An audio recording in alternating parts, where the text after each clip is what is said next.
Morning to everybody. Let's start our class with the Vedic peace prayers. Om Guru Brahma, Guru Vishnu, Guru Devo Maheshwara, Guru Sakshat Parbrahma, Tasmai Shri Guruve Namaha. Om Bhu Bhuvaswaha, Tatsavitru Varenayam, Bhargo Devasya Dhimahi, धियो यो नः प्रचोदयात् अस्तो मा सद्गम्य तमसो मा ज्योतिर्गम्य मृत्युर्मा अमृतं गम्य ॐ सहनाववतु सहनौ भुनक्तु सह वीर्यं करवावहै तेजस्विनावधीतमस्तु मा विद्विषावहै ॐ शान्ति शान्ति Shanti Om. So, Avadhuta Gita, we ended our last class with verse number 41. Over there, this Rishi is telling us that know all this universe to be formless. Sarvam Jagat Vidhi Nir Akriti. Akriti means a form, Nir Akriti, formless. Know all this universe to be devoid of transformation. Vikar Hinam.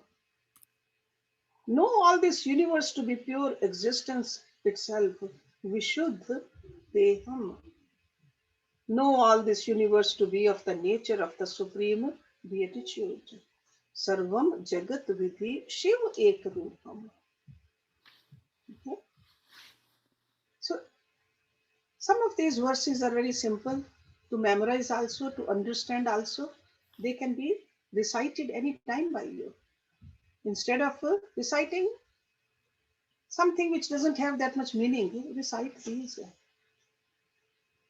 Saram Jagat Vidhi Nir Akrita. So let's start with verse number 42 today. Tattvam tvam na hi sandeha kim janami athvaha puna asamvedyam swasuvedyam atmanam manyase katham. Tattvam, essence.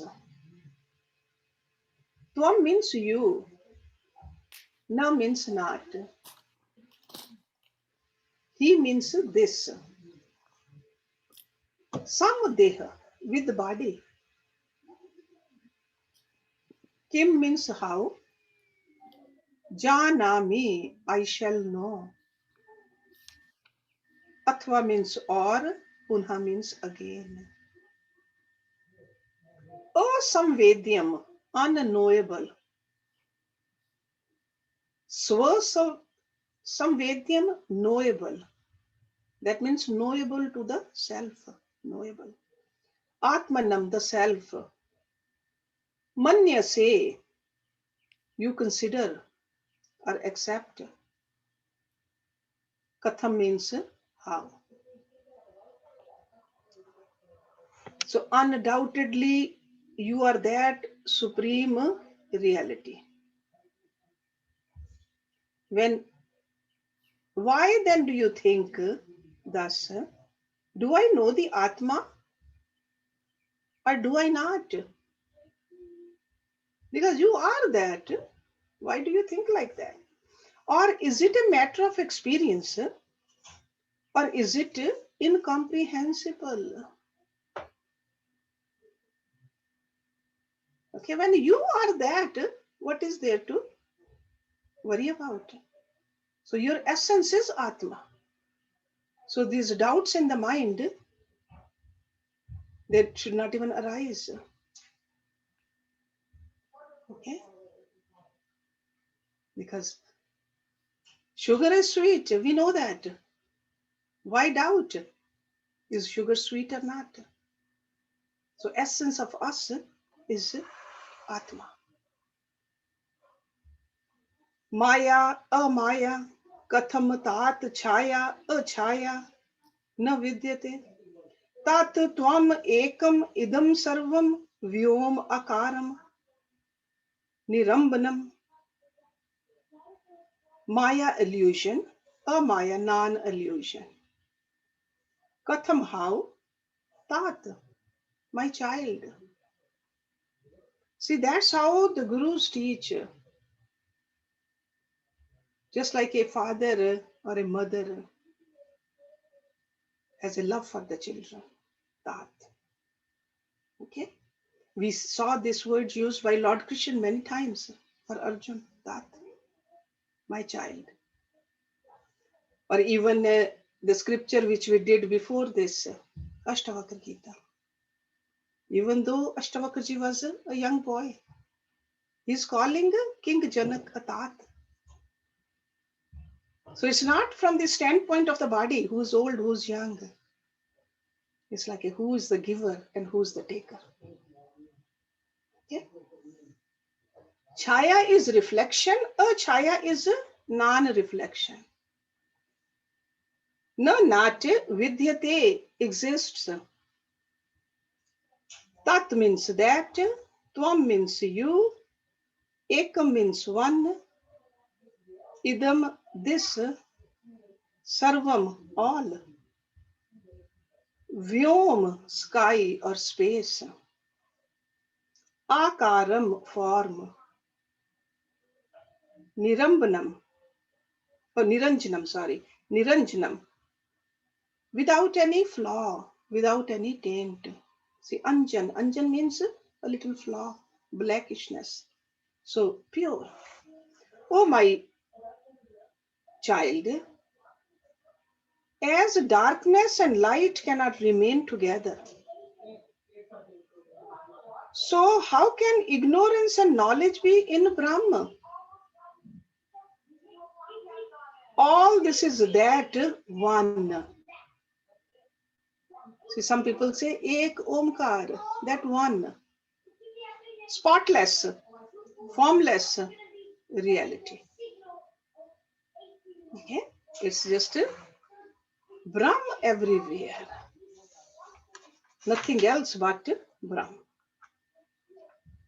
Adi, Madhye, Ant, Mukt, Aham, Bad, Aham, न कदाचन स्वभाव निर्मलः शुद्ध इति में निश्चित मति. Adi, beginning. Madhya means middle. Ant means the end. Mukt, free. Aham is I am. Badh, bound. Again, aham, I am. Na kadachan, never.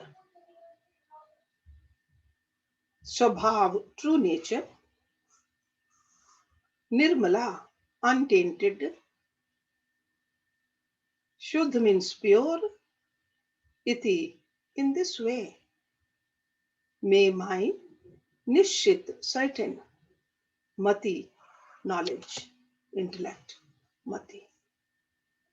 I am without beginning, middle, and end.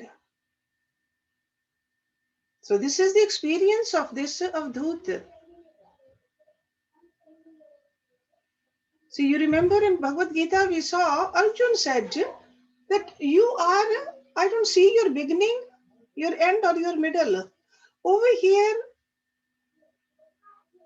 Avadhutji is saying, the Tattreya is saying that I am. So that means the merger has become. It's not from a distance you are seeing, you are part of that. I am without beginning, middle, and end. I am never bound. By nature, I am pure and perfect. This is my firm conviction. Iti me nishchita mati. So from his experience, he is telling his students, it's not out of arrogance. It's not the ego talking. It's the oneness with the Supreme which is giving out this message. And this message is for all of us because we are all one. So there's no beginning or end or the middle of us, but we identify ourselves with the body. Or we identify ourselves with our possessions. But once we start identifying with the Atma, that's how we will feel. I am never bound. It can never be bound. What else? There's nothing else there to bind it. I am never bound. By nature, I am pure and perfect. Mahad Adi Jagat Sarvam Na Kinchit Pratibhati Me Brahm Ev Kevalam Sarvam Katham Varna Ashram Sthiti. Mahad. Mahad is a cosmic intelligence. That's a technical word. Mahad. Cosmic. It's like an aggregate of all. Mahad. Adi means beginning. Jagat is the world. Sarvam all. Na means not. Kinchit. In the least. That means not even a little bit. Pratibhati manifests or appears. Me for me. Brahm. Ev means thus. Kevalam. Alone. Only one. Keval. Sarvam all. Katham how. Varna. Castes. Ashram. Sthiti means state. So ashram is like a stages of life. We talk about it often. According to the Vedic way of life, there are 4 stages in life. So that's what's ashram. Nothing is perceived by me. From the cosmic intelligence down to the manifested universe. So manifestation happens. The very first thing is Mahad. And then later on, all the manifestations we see at the grosser level. So he says, from the subtlest to the grossest, nothing is perceived by me. From the cosmic intelligence down to the manifested universe, truly all this is Brahma. Okay. So it is a manifestation for the others, but this yogi says it's all Brahma. I don't see anything else. How can there be any continuance of a caste and stages of life? Okay, so this Avadhuta avastha is beyond any stages of life or any ashram, because there are duties according to the ashrams, stages in life we are. There are duties based upon the castes we have. Belong to a certain, with a certain duty in the society. In the society, sure, there are duties. Businessman has duties. The leaders have the duties. The servers have the duties. The priests, they have the duties. There are duties. Avadhuta doesn't have any duty. Because Avadhuta avastha is beyond these ashrams. Just like a Grihastha has a duty, and then Brahmacharya ashram has a duty. See, in the Brahmacharya ashram, first 25 years, what are we supposed to do? We are supposed to know this body, take care of this body. Learn some kind of a vocation so that you can stand on your feet. Grihastha ashram, we have the duties to take care of the children, also to take care of the elderly people, also to take care of the societal arrangement also. Grihasthas do that. Then Vanprasth, there are duties. We are supposed to develop our intellect. That's why we study in the Vanprasth ashram. Mainly, first ashram is for the body. The second ashram is for the man, the mind. When we are living with somebody, we really know the strengths and the weaknesses of our emotions, our feelings. Third stage in life, Vanprasth, we are supposed to work on our buddhi. And fourth stage is sannyas. But avadhuta avastha can be at any age in life, because you are seeing only Brahma. It can happen in sannyas ashram, it can happen in vanprastha ashram. So avadhuta doesn't have, is not bound by any duties of the caste and not bound by the duties of the stages in ashram, stages in life. Doesn't expect anything, doesn't need anything. Beyond body, beyond mind, beyond intellect, beyond all of that. Just Atma. What does Atma need? Atma doesn't need anything. Atma is complete by itself. So identification with the Atma gives the freedom. This bondage is gone. Bondages are always with the forms. So from that standpoint, he says, nothing is perceived by me, from the cosmic intelligence down to the manifested universe. Truly, all this is Brahma. In fact, in the introduction, I told you, he just didn't even want to teach this. Those disciples, they kept running after him. They found him in the water also. They found him in the jungles also. So that's why he started telling this to them. Otherwise, he didn't even have the need to preach. And he is not the one who wrote this book, I told you. It's whatever he spoke, whatever came from his mouth, somebody penned it down into these words later on.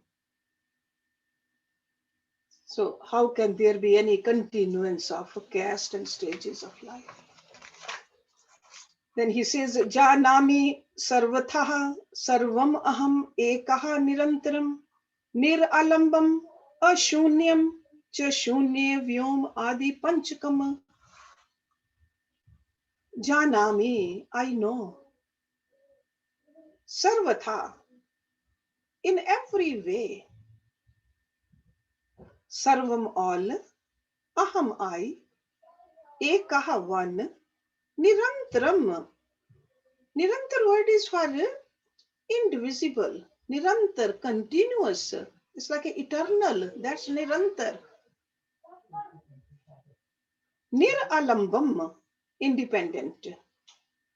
It's like a self-sustained. That is niralambam. Alambam means a support. So it doesn't need any kind of a support. Niralambam. Ashunyam, free from void. So that really means witness self. Ashunyam. Cha means and, shunya means void. So shunya is void, ashunya is free from void. Vyom is the sky or space. Adi, beginning. Panchakam, 5 elements. I know in every way that I am the sole reality, all pervasive, independent, and ever existent. The 5 elements, and I'm sure you all know these 5 elements now: earth, water, fire, air, and space. Okay, we all agree with this. So the 5 elements are all unreal. In which sense they are unreal? They are temporary. Anything which is temporary, philosophically, it is unreal. Okay. So he says, even these elements are unreal, then how can all this manifested world can be real? Because manifestation happened with these 5 elements. Whether we see our body or whether we look at anything outside of our body, it's made with 5 elements. The combination, permutation, all this has been created by nature. So if the Elements are unreal. How can the structure be real? It's all temporary. And we know that. We have seen it. Okay? So he's just bringing our mind to that. Then he says in number 47, Na Shandaha, Na Puman, Na Istri, Na Bodha, Na Ev Kalpanaha, Sa Anandaha, Va Nir Anandam, Atmanam, Manyase Katham. Na means not, Shanda means impotent. Puman means a man. Istri means a female. So male and female gender is talking about. Na means not, bodha, knowledge or idea, both. Ev means verily or really. Kalpana, imagination. Sa means with, anandaha, bliss. Va means or, nir anandam, without bliss. Atmanam, the self. Manya, say, you think. Identify. Katham means how. The Atma is neither male nor female nor neuter.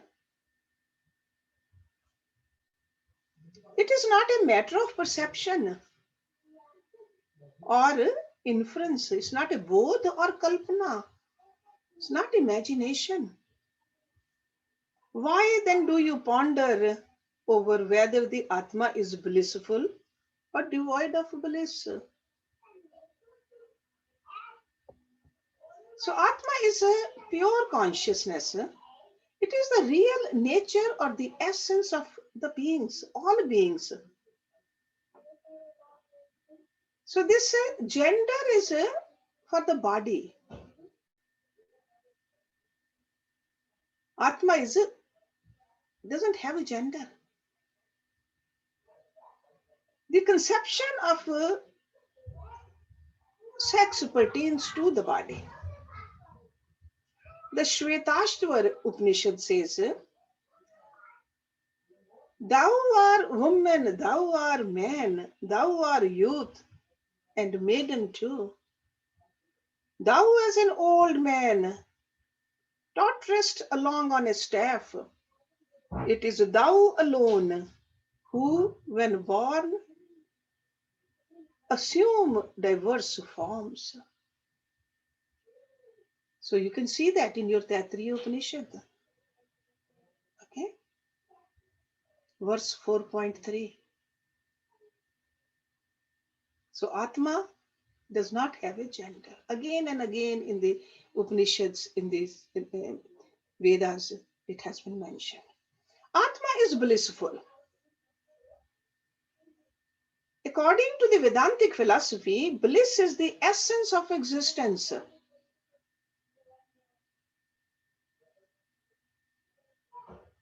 And before the class, I was answering the question to Asha ji sitting over there, because she says, people say that you worked all your life, now you should enjoy in your old age. What were you doing before? You are bliss even when you're a baby, you are a bliss when you're young, you are bliss when you're changing the diapers of the grandkids or your children or your neighbors or your old parents. You are bliss. If you know you are bliss, then outer circumstances don't change that at all. We got to remember that. Okay? So bliss is the essence of existence. Brahm is bliss and Brahm is the source. Again, let me take you to Taittiriya Upanishad. 2.7 in Taittiriya Upanishad, it says, for who indeed could live, who breathe, if there were not this bliss in space? So that means, without this Atma, without Brahm, you cannot even breathe. You cannot feel. And that is the essence of who you are. Okay, so bliss.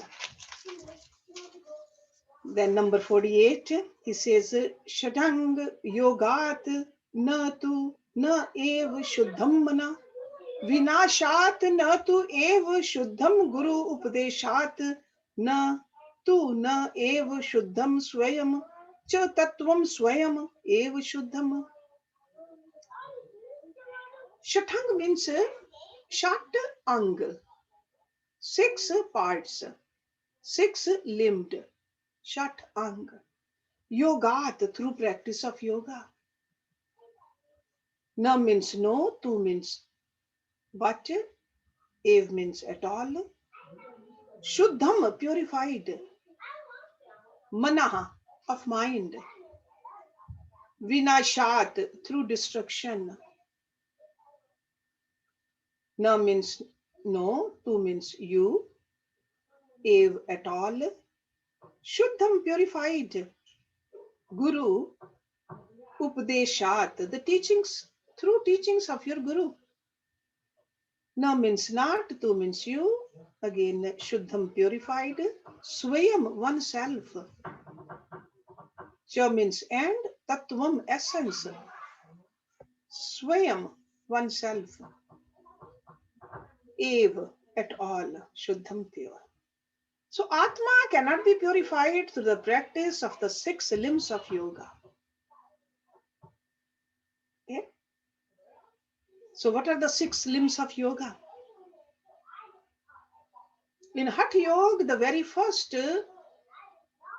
ladder, first step on that ladder in Hatha Yoga is the 6 parts of cleansings. Okay? Shat, ang. It's called Shat Kriya also, Shat Karma also.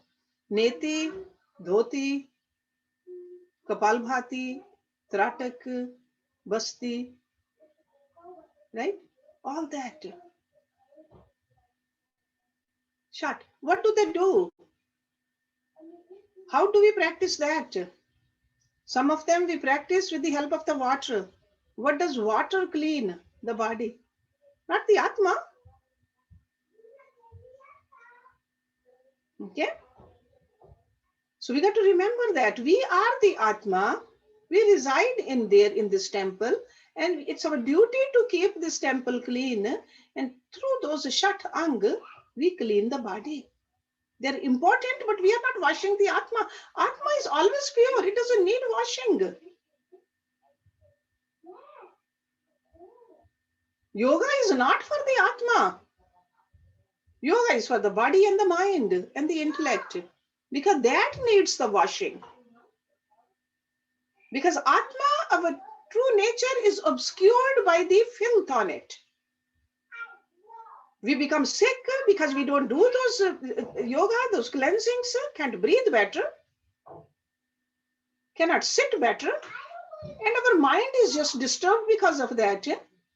Disturbed mind cannot really apprehend anything. Atma is so subtle, sure, it cannot even outside things you cannot do. Your duties, you really don't know what to do, what not to do if the mind is disturbed. So these yogis, they gave us these techniques, very powerful techniques, so that by following these, you really know who you are. So in that sense, this great Rishi is saying the Atma cannot be purified through the practice of 6 limbs of yoga. So he is not saying that don't do the 6 limbs of yoga, but you are not purifying the Atma by doing it. You are purifying the body. And you must do that. Or through the annihilation of the mind. Or through the instruction of a teacher. We can listen to all the instructions we want to. Especially these days, the instructions are available with the just press of a button. Our age is an information age. Right over here in the palm of our hand. Sometimes not even the palm. We have it on those watches. The information about the whole world is right here on our wrist. So this Upadesh, unless we apply those, Upadesh alone will not do it. The Atma is the reality itself, and it is purity itself. So that's what he's telling us. Okay.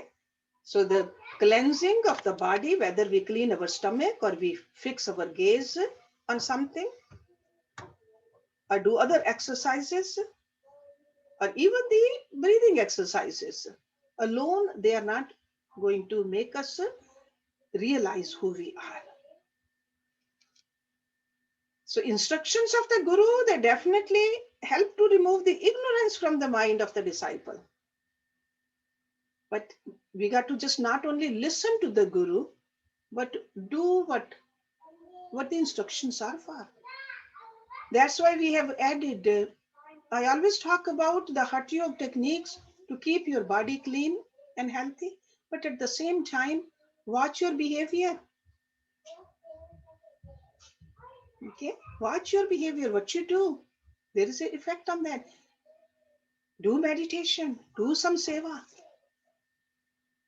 Okay, these are the preparatory techniques. Ultimately, you will realize that, yeah, my body is clean, healthy, my mind is clean and calm, and my intellect is sharp, and I am not all of this. I am something different than that, which is the essence, which is the Atma. Okay, so that's what he's trying to tell us through these beautiful verses. न हि पंचात्मकः देहा विदेहा वर्तते न हि आत्मा एव केवलम सर्वम तुरीयम च त्रयम कथम. न means not, he means this. Panchatmaka, made of 5 elements. Deha, body, videha, without bodies. Vartate, there is. Na means not, he means this, Atma, self. Ev means really, Kevalam, self alone. Sarvam, all permitting. Turiyam, 4th state. You remember what are the other 3 states? Jagrat, Swapana, Sushupti. And this is a Turiyam, 4th stage. Cha means and, Trayam, 3 states. Katham, how? The Atma neither has a body of 5 elements, Panch, nor is it without a body. Truly, everything is the Atma. How can the 3 states and the 4th be ascribed to the Atma? So those states, they are not for the Atma. So I mentioned the 3 states. Those are the states of the consciousness. The waking state, the dream state, and the dreamless deep sleep state. So these states, they cover the totality of the experiences in the relative world. We are all familiar with these 3 states of consciousness. Okay, in the relative world. Wakeful state, when we are awake, we deal with this relative world. In the dream state, still we are dealing in our mental world. And in the deep sleep state also, it's our own relative world. According to that, we go into a little calmness. So the 4th state, the Turiya state, which is beyond the Maya. Beyond the Maya. See, when we look at the Om also, in the Om, the Turiya state is the dot. It's a Turiya state above the Maya, above that half moon shape which we see in the Om. So Turiya is above that. Okay, so 4th state. So how can the 3 states and the 4th be? So even see Turiya state we say, but Turiya state takes us towards the Atma. So Turiya state itself is not the Atma. Samadhi is not the Atma. We go into that state to know ourselves.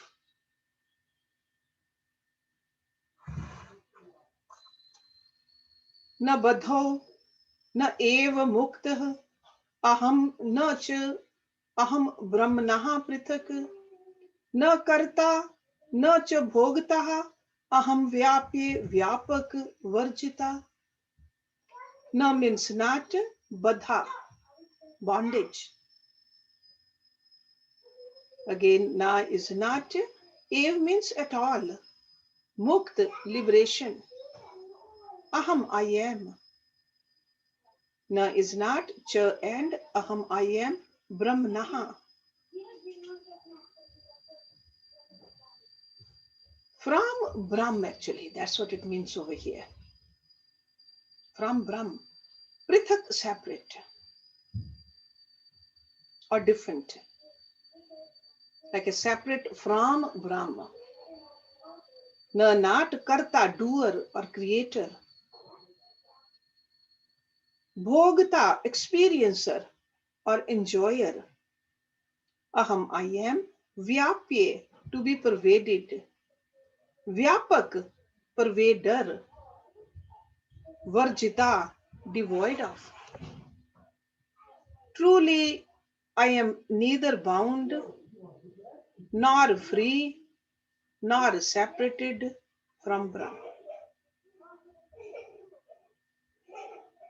Okay? So because you are one with it, you are Brahma, how can you be bound? In order to be bound, you got to be separate from something. So truly, I am neither bound, nor free, nor separated from Brahma. I am neither the doer nor the enjoyer. Then who is the doer and the enjoyer? Who really does the actions in our body? Prakriti does. Who enjoys it? Our mind does. Or the ego does. That ahambhav. So I am neither the doer nor the enjoyer. So Atma doesn't do anything. So that's why we always say we got to rise above the kartapan and the bhoktapan. Doership and enjoyership, because we are not that. We are bound by all these. Neither the pervader nor the pervaded.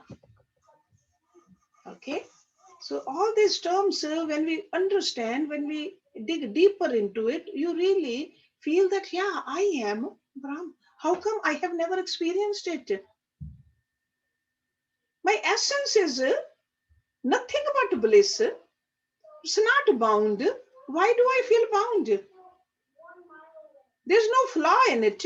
Why do I feel flawed? Because I have not recognized myself. I've been identifying myself with something which is so insignificant, which is not me.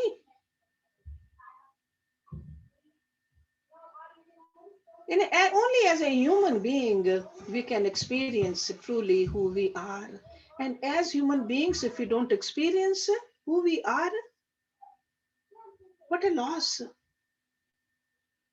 Only that's why they say that human life is such a precious life.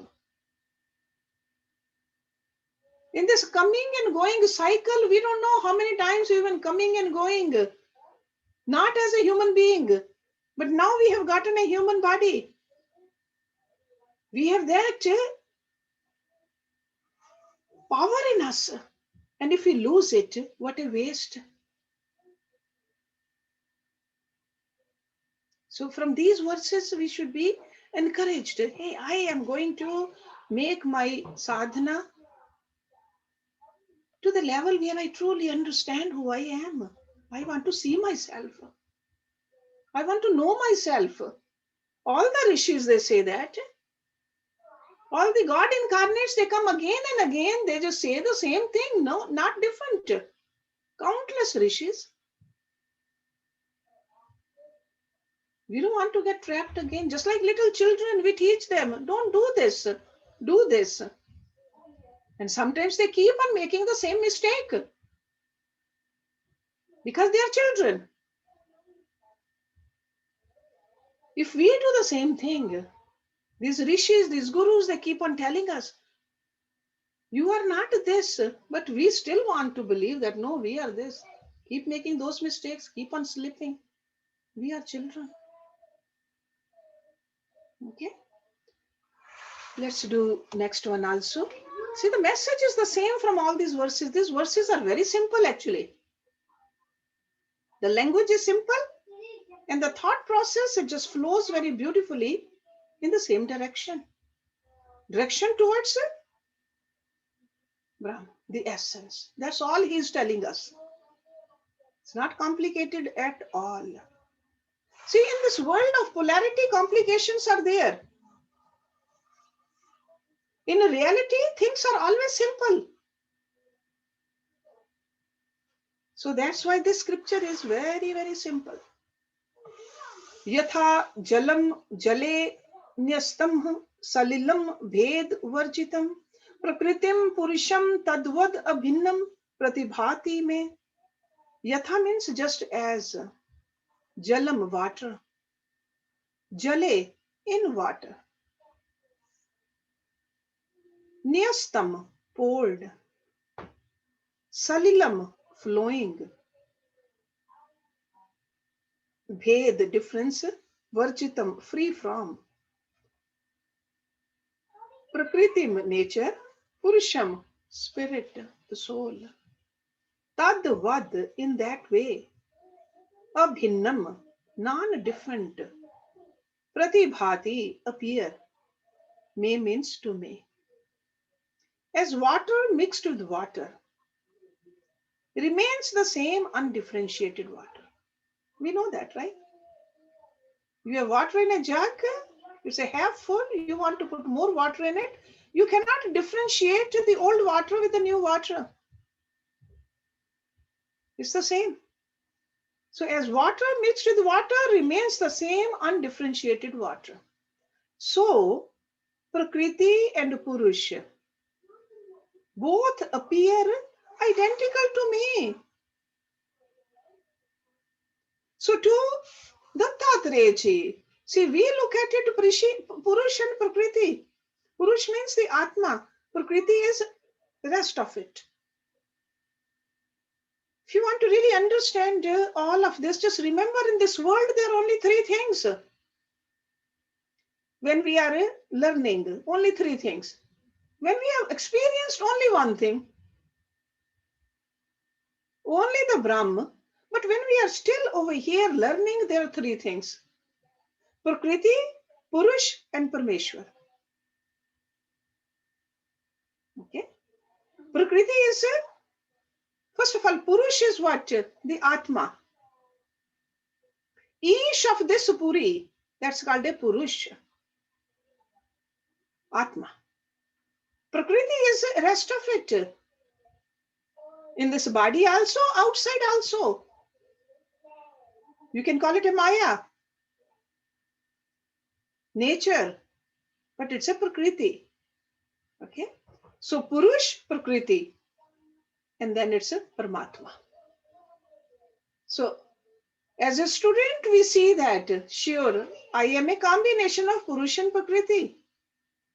And then there is something Paramatma. But when we have really realized this, he says, Prakriti and Purush both appear identical to me. Because this Prakriti is whose Prakriti? It is Paramatma's Prakriti. And then all these, see, just like in the ocean, the waves and the bubbles, from it, when we are standing apart, we see the waves and the bubbles. But if we go into the water, it's only a water. The same thing, this Prakriti and Purusha, it's nothing but Brahma. So from that point of view, when you have really merged, when you have gone into that water, Okay. So as water mixed with water remains the same undifferentiated water, so Prakriti and Purush both appear identical, abhinnam. They are not different. So this is the point he's trying to make to us. Let's do one more and then we'll stop the class with a meditation.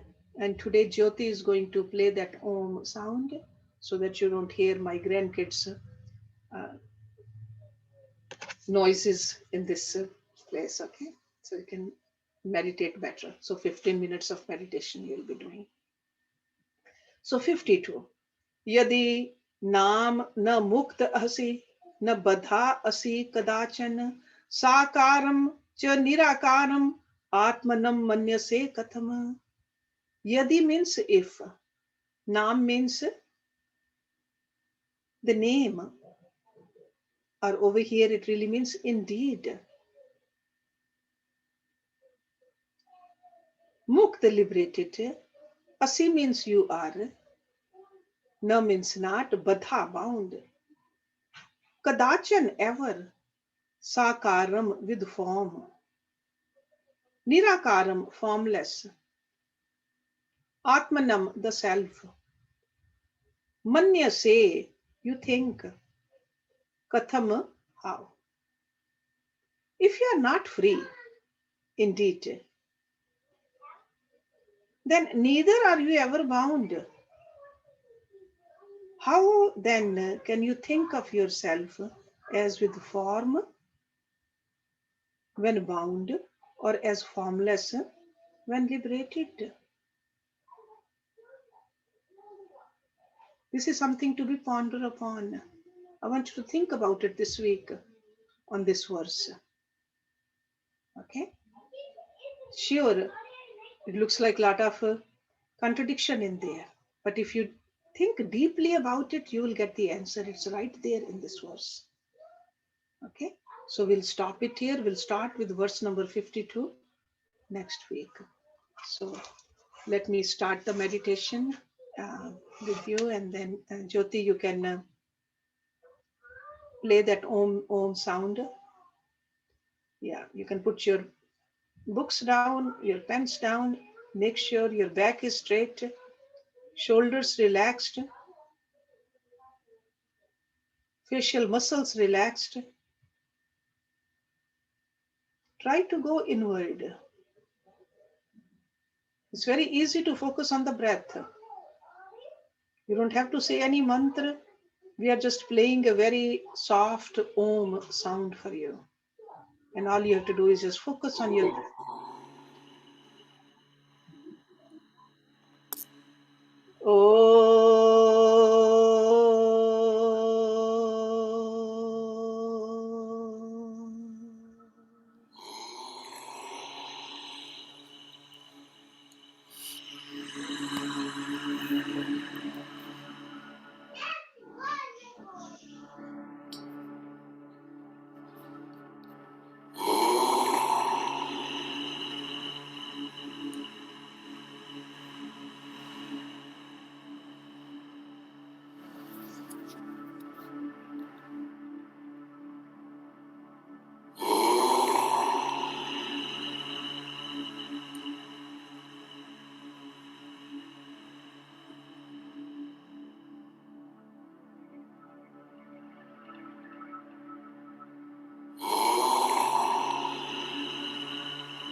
Thank you, everybody, for joining.